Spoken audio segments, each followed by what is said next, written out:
Welcome to the Entrepreneur on Campus podcast. Let's go. My name is Matthew Brown. I'm a student, I'm an entrepreneur, and I love learning. I've created this podcast to help you discover hidden opportunities.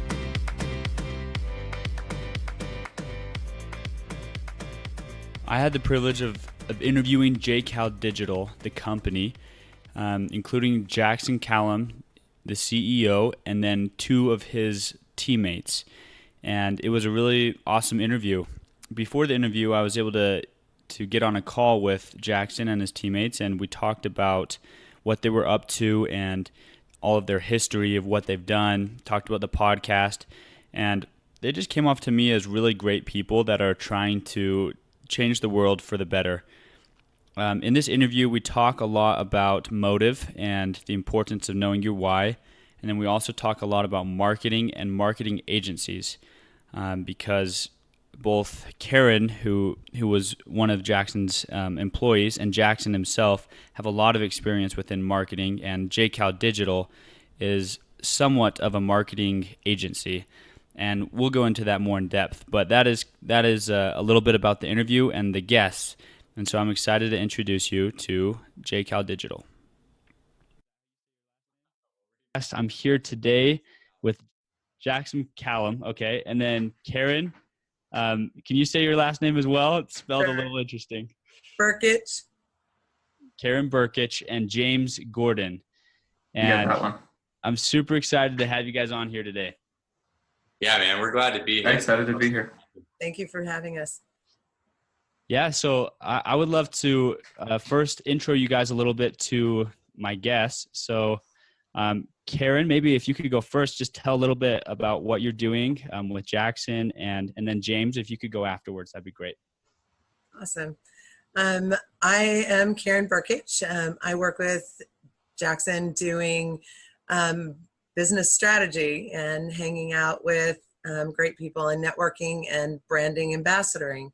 So a little bit of everything and being able to share what we do, and Jackson will go into more details of all those good things. That's what I kind of do. So sorry. You do an awesome job at it.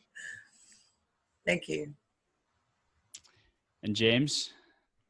Great. So the majority of what I do a little bit of everything, helping, which is great, helping me get a wide view of things. The majority of what I do is helping clients with strategy and implementation of the strategy. So both knowing where to go and how to get there, how to navigate obstacles and specific things, whether it's developing a specific process or knowing a problem a certain process needs to solve. Awesome. Yeah, thanks. So that's what you guys do within JCal Digital. And we'll go into a little bit more depth about what exactly JCal Digital is. But before we do that, Jackson, I'd love to hear, I know we were just talking right before we started recording this, but I'd love to hear a little bit about your story, how you found entrepreneurship. Yeah, absolutely. Well, let me first shed a little light on Karen and James. I love y'all's humility. I love it. It's one of the big reasons why I work with y'all. It's a key factor to growth. And Karen has a program called Girl Friday. I love that those who work with me in my company, I want them to be able to pursue their entrepreneurial passions as well. And James, as an independent contractor as well, could take on other clients outside of this and build his own thing if he wants to. And I would love to help support him on that. But both of them have an extreme amount of character. And Karen, as far as an ambassador goes, I'm pretty edgy. I'm really feisty, high octane, and Karen comes in with like super smooth voice, and she's even kill, she's good natured, and in a totally we harmonize really well, and that was necessary for me. I don't need somebody else who also is super high octane because it will just blow people away a little too strong. So I was like, you know what, you're like the yin to my yang. So I'm grateful to have Karen on board. And then James, he was a mission prep student of mine almost 6-7 years ago now. James, how long? 8 years? I was 17, right? So 8 years, yeah. 8 years, yeah. And then his little brother Zach was one of my mission prep students, and then his little brother Chris also became one of my, part of my church organization. I was a leader for him too. So they're like 3 little brothers to me, and I always hoped one of them would go into business. James is learning about that. I brought him in, and he's a breath of fresh air. He does everything that I've been able to do, and just soaks in the knowledge as we go, and just trains super well. So how did I get here, Matt? That's a great question. I love that your focus is on like that entrepreneurial path being like a never ending, it's like a map, you got 1,000 paths to get there. And as a young kid, I didn't know that. So I went to BYU myself for a couple semesters. What did I focus on? I would say dating was probably my first, my first career path. Then I went on a mission to Uruguay, and I did terrible at BYU. I wasn't there for the right reason. I went to a community college first, and like got great grades doing nothing. Got to BYU and just got hammered by the grades, and I walked out with a .77 GPA. I'm not lying. That was my GPA after my first couple semesters, and I was like, wow. I'll fix this when I get home, but like right now, I just need to get on a mission, and like I'll come back a superstar, right? That's the goal.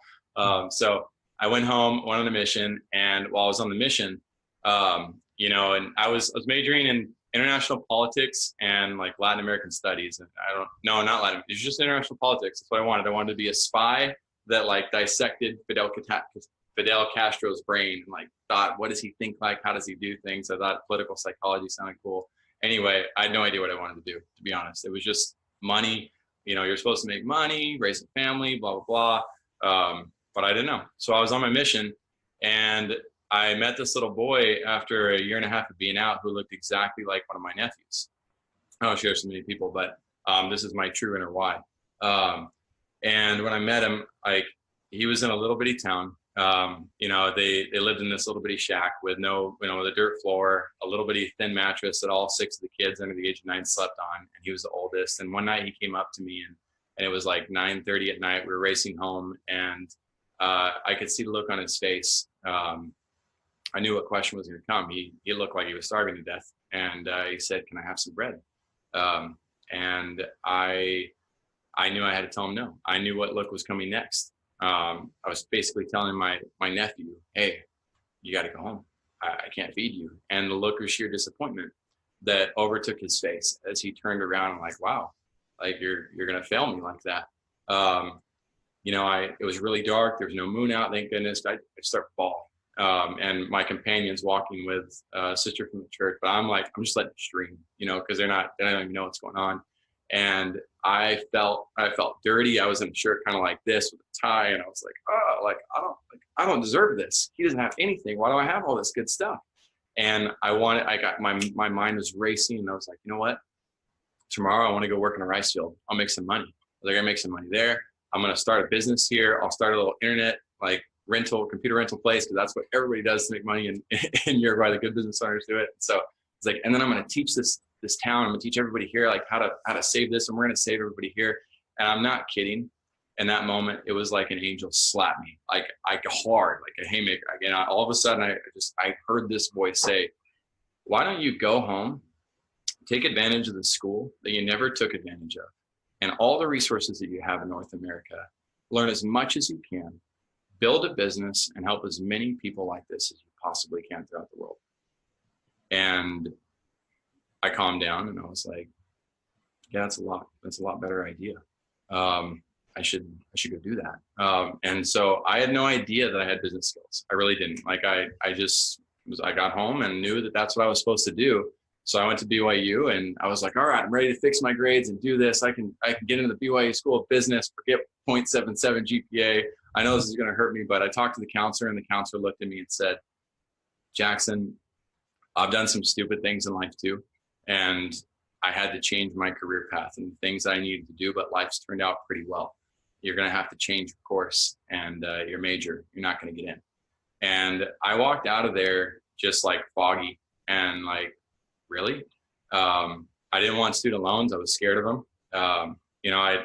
So between being told no, that I wasn't going to get in, and being like scared of student loans, I decided to, I got into network marketing a little bit. And I realized, you know what? I don't need to go to school to get into business. I need to go into business to get into business. I need to find a business mentor, somebody who will teach me. And so I took a leap of faith on that, and network marketing wasn't for me, but one of my mentors taught me. He said, dude, you don't need a degree. He says, you need to go in as a salesperson and tell people that you'll be the best salesperson there, and to let go of whoever's not performing and give you their job and like move into it. So I tried that at Lifetime Fitness. They told me no. And I was like, dang, it didn't work. But I ended up getting hired for birthday party coordinator. Then they interviewed me for sales because they were like, why are you going to do this? You should be in sales. I was like, I know I should be in sales. And then anyway, step by step, I went learning from business to business to business, got involved in startups. We got invested in by Paul Brkich, the inventor of Gmail. This is a long story cut super short. Yeah. We raised $10 million through that. My next startup, we bootstrapped, and we took on OpenTable, a $2.6 billion juggernaut in the restaurant space. We bootstrapped that software as a service company to profitability after 3 grueling years of lots of sacrifice. We raised $100,000 through the Baylor Angel Network. So I've been through Angels, I've been through Y Combinator. I've been, I've peered through Y Combinator, watching that founder. And John Lee Dumas, we helped him on his Kickstarter projects, and he crushed it with that. And we had team members who had Kickstarter projects, and we've seen people get loans to raise their business. And, the whole 9 yards of I've gotten to shout a lot of really cool stuff as I've learned that just get into it, just go, and there is no one path, just if you're passionate about it and you know that you want to do that, God will provide a way. That's awesome. That's a powerful story. Very powerful story. And that's cool that you've been able to have so much experience throughout all those different industries. So I don't know if my audience knows what Y Combinator is. Can you say what that is really fast? Yeah, absolutely. So Y Combinator, this is back when they were pretty new. Y Combinator is the startup incubator of Paul Brkich, who invented Gmail, and now he helps companies start stuff. So he's pretty good at what he does. Matt Cutts, the search engine director for Google, was part of it as well. And they were taking applications for new companies coming in. My company, when I joined them, was not a Y Combinator.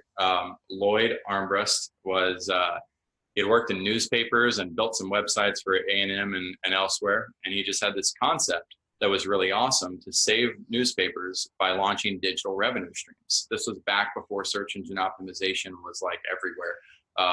He had kind of dabbled in SEO and websites, and he knew more than anybody did back then.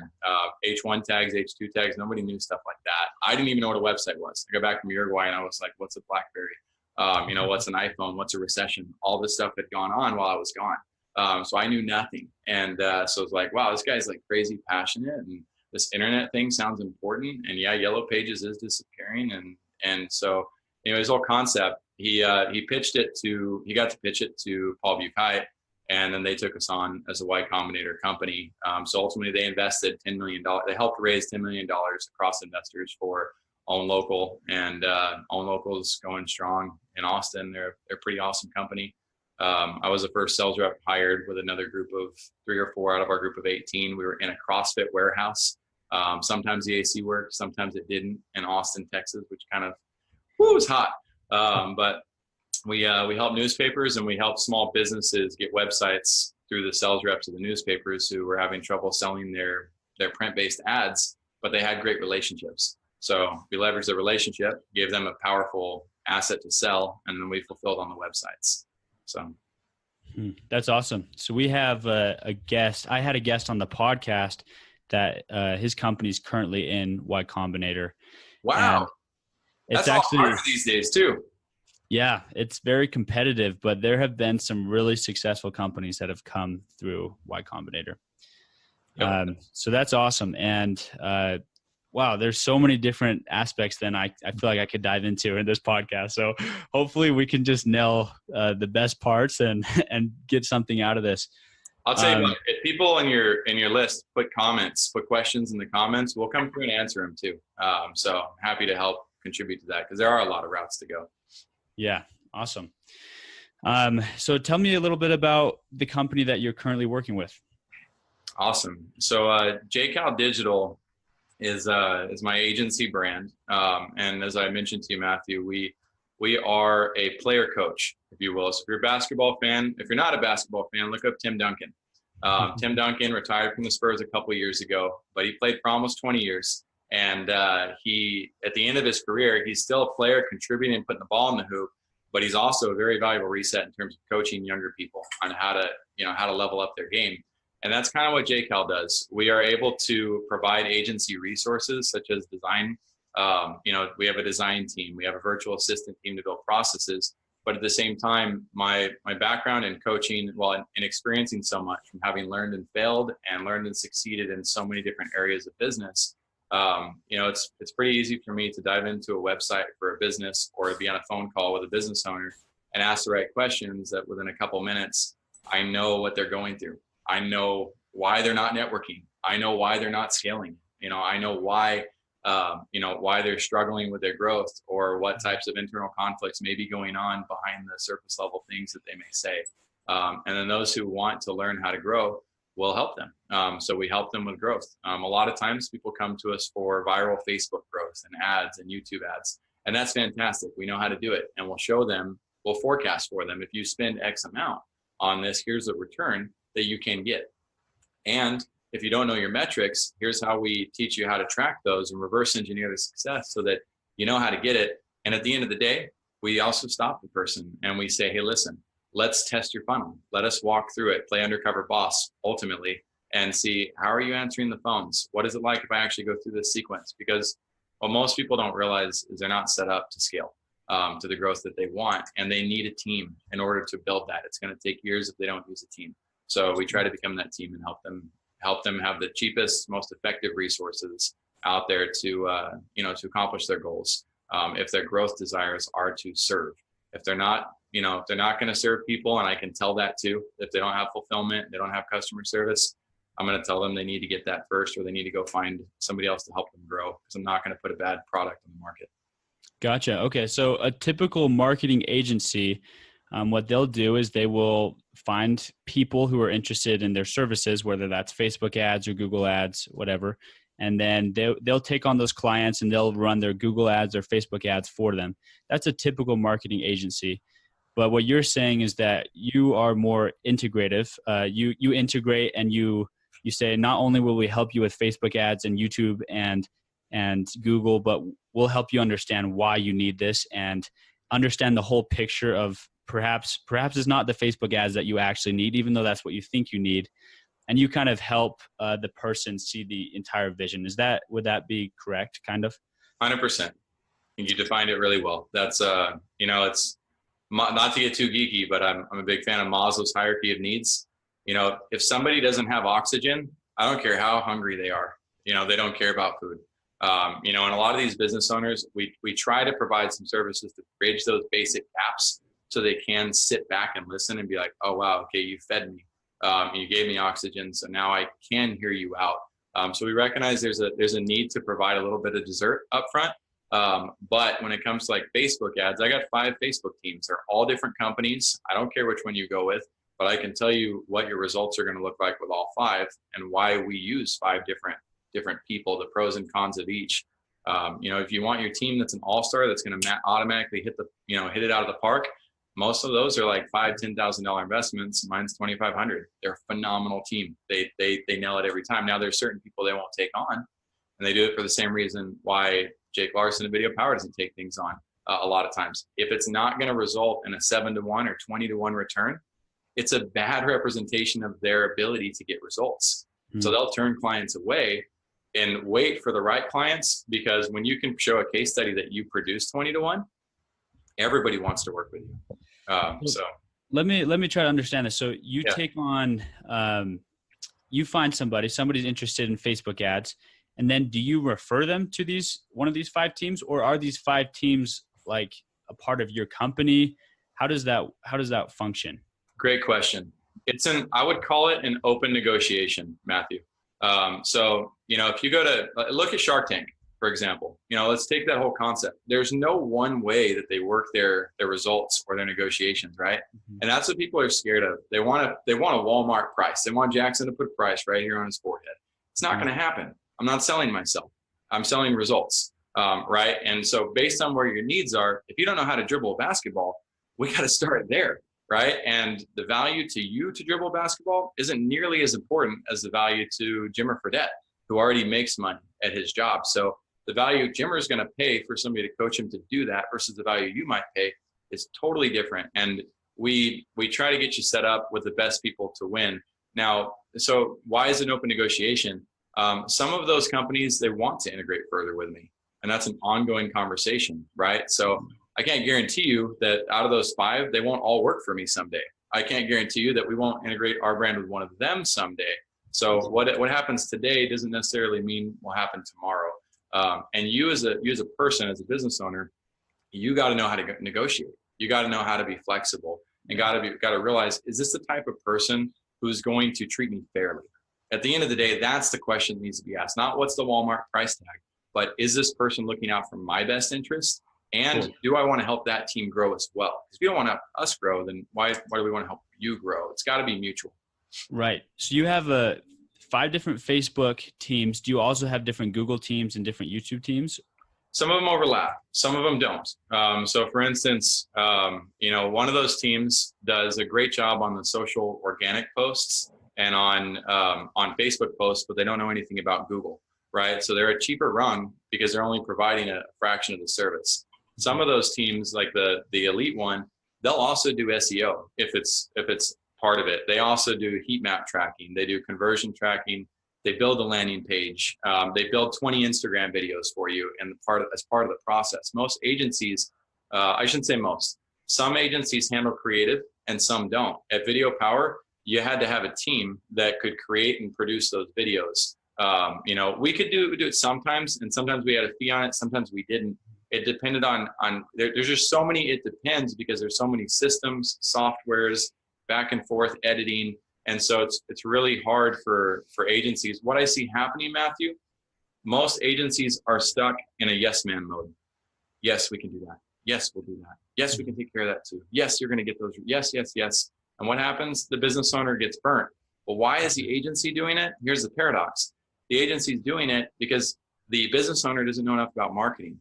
So they're firing agencies. Oh, you didn't get the results? Fine, you're fired. Let's go to the next. Oh, you're fired. Let's go to the next. Oh, you're fired. And they just keep churning because nobody's willing to, I shouldn't say nobody, but in most cases, the entrepreneur is not learning what it takes to succeed in marketing. And so the agencies, to protect themselves and keep the client, they learn to just keep trying to be everything for everybody rather than establishing clear ground rules of, okay, here, we try to be more transparent. And it's not as sexy, but it's what's necessary in order to actually get results. Is let's look at the devil in the details and let's discuss these items. Right. So just to explain this a little bit to my audience as well, I've talked to a couple of different marketing agencies. I haven't had any on the podcast, but I've just talked to them. And so what usually happens is people will come to me and I'll say, hey, we're happy to do Facebook ads for you. And then maybe me and my buddy that started a business, we're really good at Facebook ads, and we do it we just do Facebook ads. And if we want to implement Google, then we go learn Google, or you don't even have to know Facebook ads. You could just say, hey, we'll take you on. But I know these people that know how to do Facebook ads really well. And that's like my team, right? And then I can just bring clients on, and then I can refer them to this team, and they're still my clients. So is that the reason why you have several different teams, is so that you guys can actually scale and like have a lot of business? You'll find I'm very into basketball. All right. Kawhi Leonard, San Antonio Spur, right? Helped us win a championship. The reason why I have a lot of teams is because it's not personal, it's business. I want my clients to get the best results and have the best teams possible for them. When Kawhi Leonard no longer when we got Kawhi Leonard, we had a guy named George Hill that was very important. It was Greg Popovich's favorite relationship in person. And yet he shipped George Hill out in order to bring Kawhi Leonard in, and we won a championship. Was it hard for George? Yes. Was it hard for Greg Popovich? Yes, absolutely. But it was necessary in order to help the organization win. And so when we have multiple teams, I'm constantly looking. I'm not limited to these 5. I'm constantly looking. Who's going to provide better service than them? And I encourage my clients to do the same with me. And it's not like, oh, constantly grab the shiny object, but are they providing the right reports? Are they taking care of people? You mentioned somebody comes in and they do a great job on an advertising campaign. Great job is subjective. I would challenge that, because was their goal branding or was it conversions, right? And do they know how to do branding campaigns and balance those? Most small businesses, if we want to be fair, most agencies out there, and we want to be a little bit mean, are just another rendition of Groupon. What do I mean by that? Groupon crushes small businesses. They kill small businesses. Why? Not because their model's bad, because it's an addiction. It's abused. If you as a small business run 50 to 90% off ads month after month after month, what are you going to do when the 6 months rolls around and now that consumer has to pay full price? So you're going to pay full price? No, you're going to go to somebody else who has 50 to 90% off. And so you're cannibalizing your business. So when people say, oh, I got all these fancy results, no, you got to balance it. There's growth messages that are necessary. How did you get those conversions has to be asked. What tactics were utilized, what offers were made, how did that affect the business model long term? Is the business model bleeding out behind the scenes? Even though they made $30,000 in the front end, they might have lost 45 on the back. And so the marketers don't have anything in place to have to hold them accountable, because they can just switch city after city after city and continue to get those results on surface. And the small business has no way to tell you, or they don't have a microphone to tell you that, no, they got hurt bad by that result, so to speak. But they don't have the voice to get out there. So it's a really dangerous world we live in. Not to scare people, I don't mean to, but you got to be careful. You got to know what questions to ask, and you got to look at the company. If you want to find a good marketing company, you have to look at all of the results that are happening. But I would name a few. Home Depot. Home Depot is a great example. Look at all the branding campaigns they do. They're not focused on conversions. Look at Allstate, and they're in good hands. Again, I don't know enough about the business model to fully assess, but you can typically tell by the campaign styles if they're over branding or they're over conversion centric. And if you're just impressed by conversions, I'm not the person to work with, because it's, at the end of the day, like I said, it's likely going to hurt your brand, or you're hurting other brands or other people, and as collateral damage. I don't believe people should be collateral damage or business owners. Right.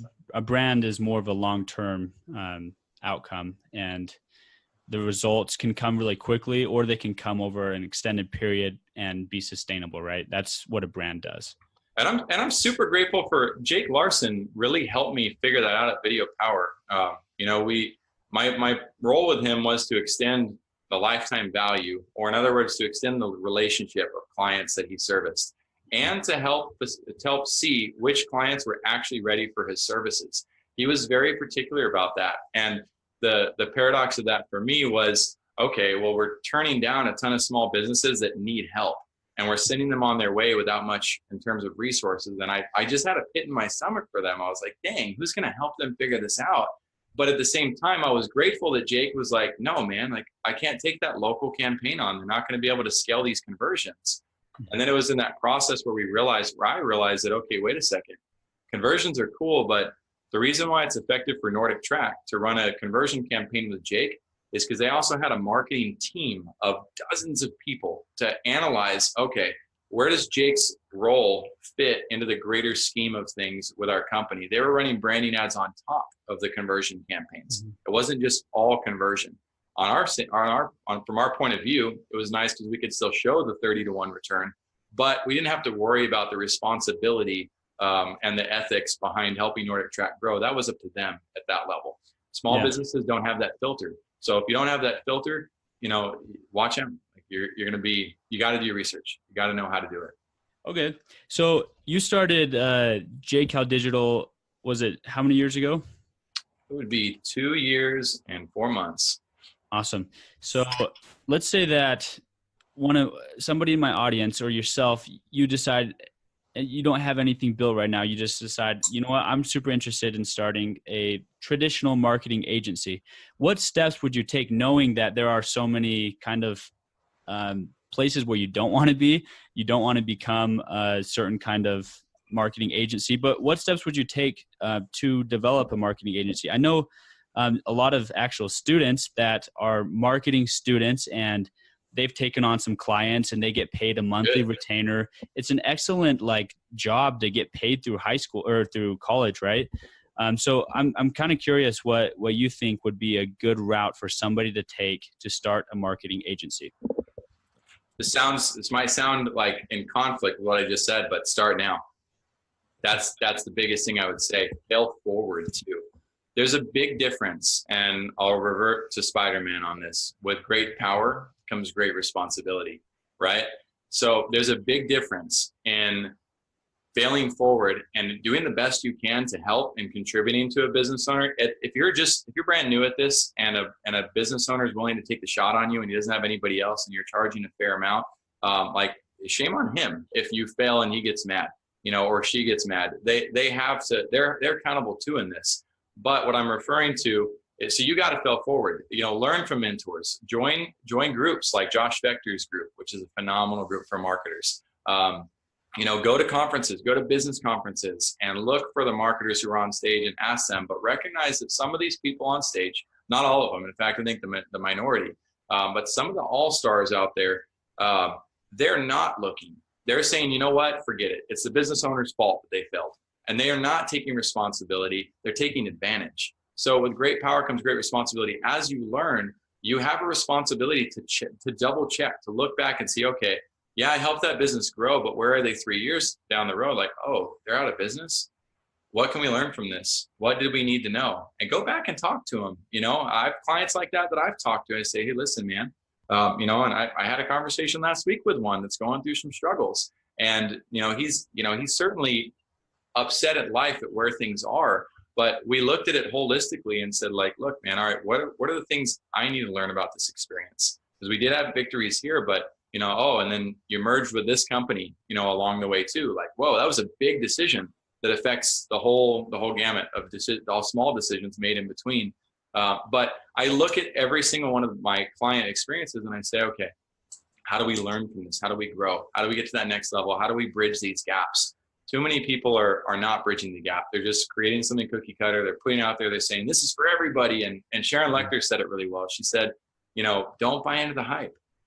It's not the hype culture, the yes, you could do this, you think, stop, take a moment to evaluate, and look for mentors. If I want to buy a system, I'm going to ask for references.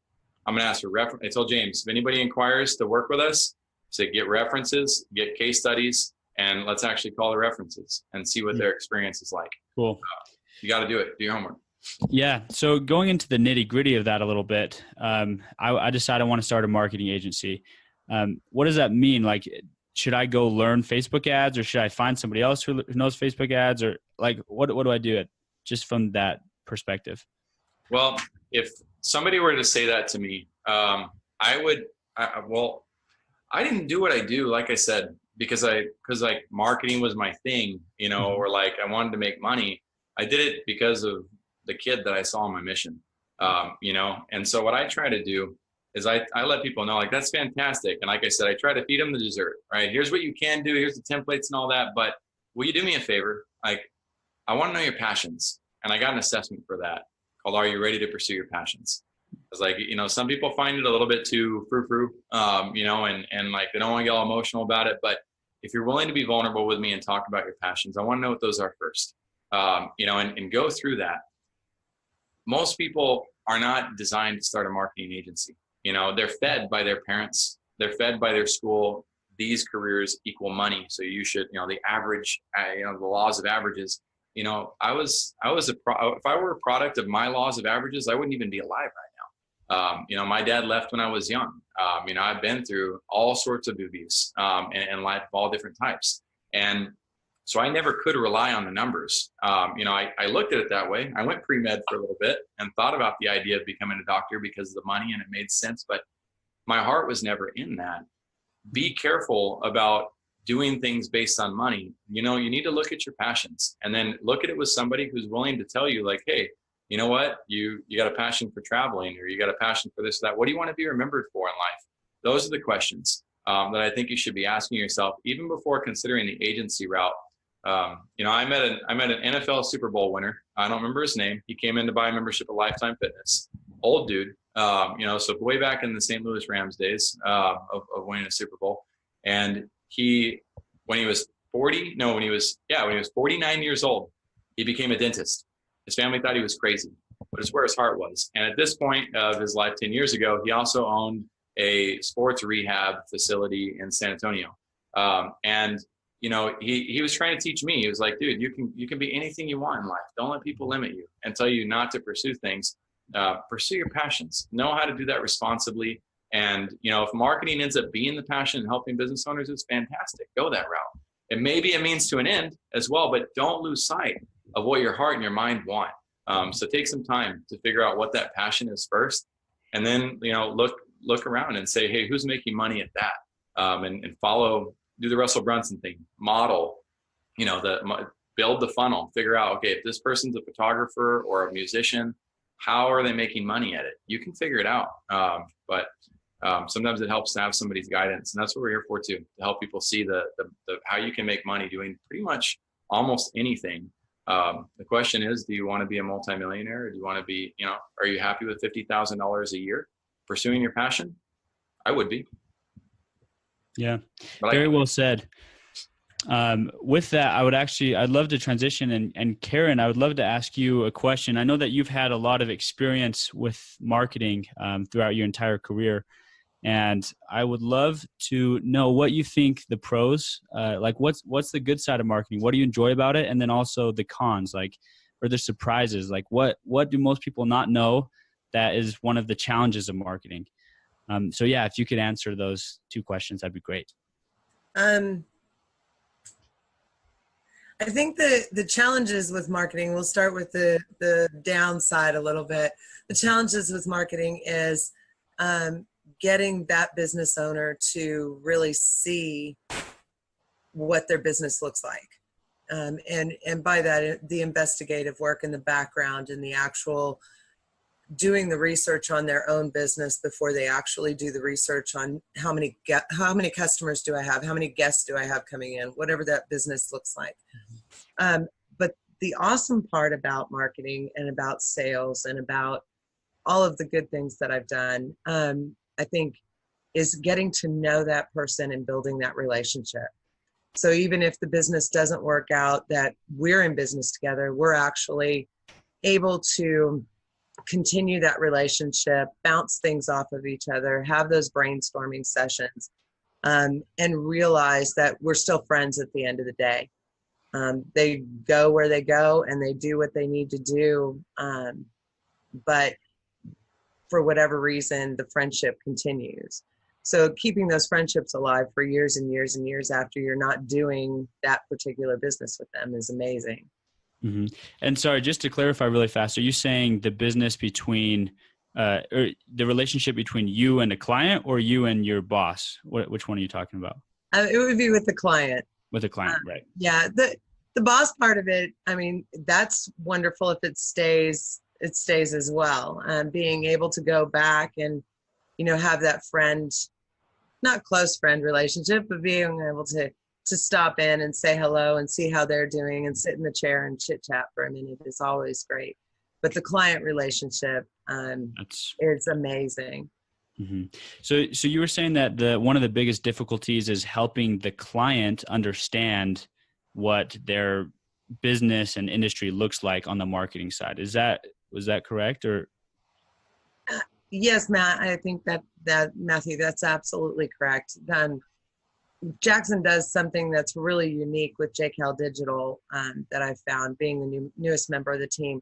He actually dives into doing a questionnaire for the client that comes on board before we actually sit down and talk to them about their business. That gives us an insight to how they feel and their passion, and gives them a minute to really kind of research their passion behind their business, which allows us to be just that much more effective when it comes to a lot of the backbone of building new business for them and where they want to go. Yeah. And so if you were talking to an aspiring entrepreneur that has decided that they're interested in marketing, why would you tell them to start a marketing agency? Starting a marketing agency. Or- I think that I think if it was a new entrepreneur and being able to understand that, I think the first passion, no matter where it lies in the nonprofit world, whatever that looks like, your passion has to be people first, and building relationships and knowing that you definitely do want to help people and you want people to go forward, and putting that part of your integrity with building those relationships that are going to be beneficial on both sides. Awesome. I love it. Sounds like the biggest pro that I could hear from you is the relationships that you can develop, both with the people that you work with and with your clients. And that can last over a long period of time, even if they don't remain your clients for forever. Jackson, would you say the same thing? Is that the biggest pro? And also what's the biggest con for you of marketing in general? Yeah. In fact, I'm living proof of that concept. So video power marketing, Jake Larson, right? He's known as the YouTube ad expert of the world. He's worked on some amazing viral YouTube campaigns. He's one of 10 ambassadors handpicked by the CEO of YouTube to represent YouTube advertising, back when they launched the advertising platform. And Jake was my mission companion, was my second. I was awful to him. I was really hard on him. And it was actually because of that, that God gave me a tender mercy, and Jake reaching out years later and saying, "Hey, Jackson, you're in the startup world. I'm about to launch this free marketing course. I want your feedback. Like, you're the most critical person I've ever met." And I was like, "Oh, like, Jake, I'm so sorry, man." I was like, I know I was awful. He's like, no, I need that right now. He's like, "Everybody's telling me to do this." And so I asked him what happened. He told me about YouTube inviting him out and stuff. And I was like blown away. But I gave him about 40 hours of work on this free video course. I just shredded it. I came back to him though, and I was like, "Hey man, this is incredible. You have to do this. You're going to be so successful. Like, go with it." And so I didn't know much about marketing at the time. I was in sales, and I was running startups, but I was enterprise sales. And so I told him when I gave it back, though, I said, "Listen," I said, "I've got a startup right now that I love, and I'm building this right now." I said, "But do me a favor, man. Don't forget me." So I knew he was going places, and I guessed he was. Sure enough, 6 months later, he becomes the YouTube ad expert of the world, gets on stage at Traffic and Conversion Summit with digital marketer, blah, blah, blah. And so it was almost 2 years later when I was burnt out on startups. I was 100-hour weeks, one Saturday off per month on call. Like, we were grinding to move this thing forward, but I had a 3-year-old and I wanted to be there for her. So I ended up looking at 1,000 job applications and saying, "No, like, I can't go corporate. I hate corporate, and I'll lose my soul doing this." That was for me. I couldn't do it. And so I went to LinkedIn and I sent Jake the worst cover letter anybody's ever heard of. And I said, "Jake," it's like, "how are you, man? Listen, I'm burnt out on startups, and to be honest, I'm really jealous of the amount of time you spend with your daughter and the videos you upload on Facebook.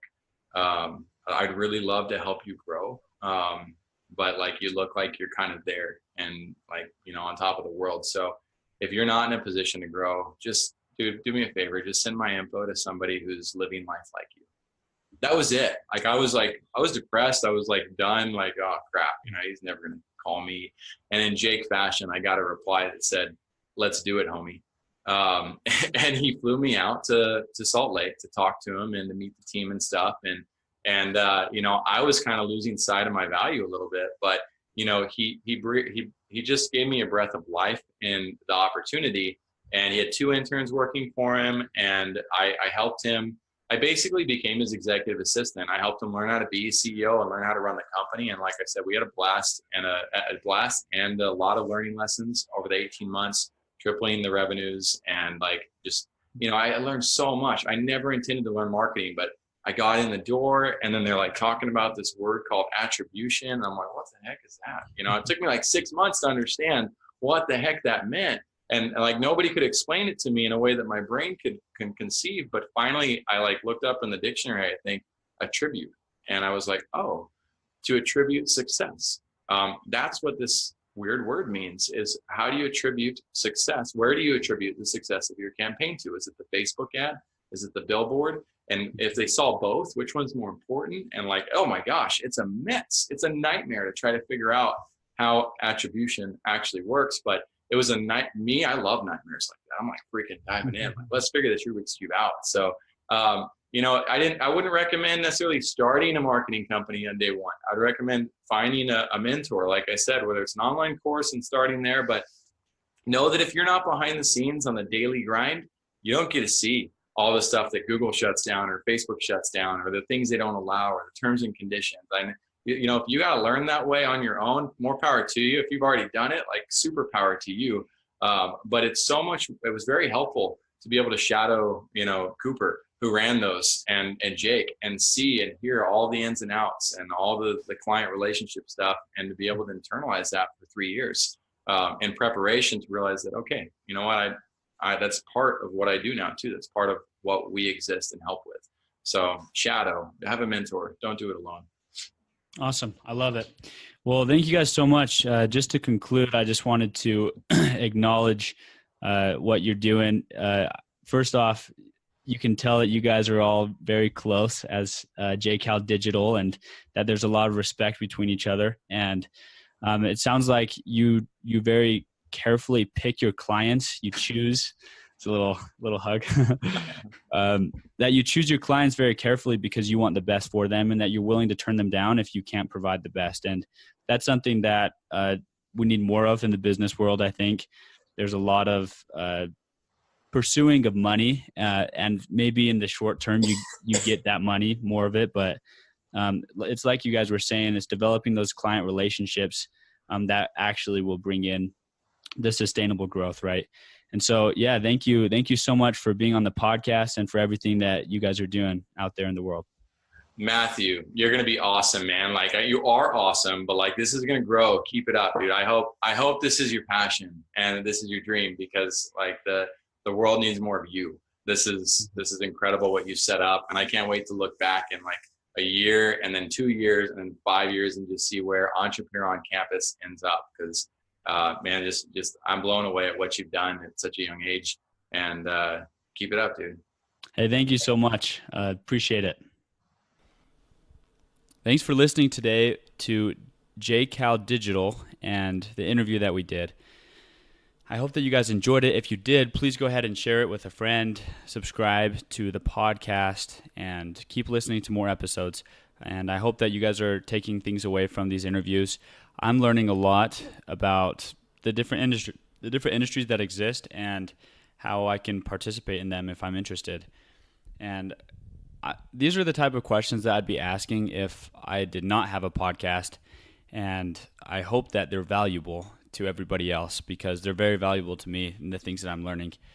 So, guys, something I've realized while doing this podcast is that all of the people that I've interviewed, they're extremely giving. They just want to give and help. And as they do so, they get as well. They receive, because it always comes around. And so that's just a great business and life principle to be aware of. If you're willing to give something, you will receive more in return. And anyways, I hope that you guys enjoyed that, and I love you, and we'll talk to you later. Have a good one.